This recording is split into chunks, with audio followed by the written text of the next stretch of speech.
আজ আমি আর আমার এক বান্ধবী সিউড়ি গিয়েছিলাম টিউশন পড়তে। ভিডিওটা আমি সিউড়ি পৌঁছেই স্টার্ট করি, কারণ আজকে বাসটা প্রচণ্ড ভিড় ছিল, তাই সিট পাইনি।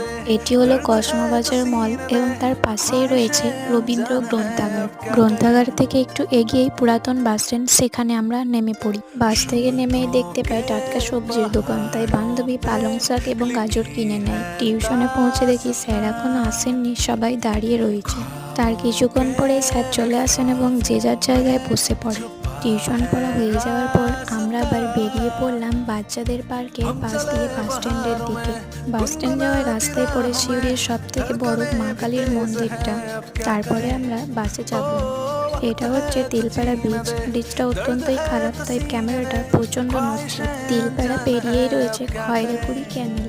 আজকের মিনি ব্লগটা এতটাই থাক, দেখা হবে নেক্সট ব্লগে। আর হ্যাঁ, সাবস্ক্রাইব করতে ভুলো না।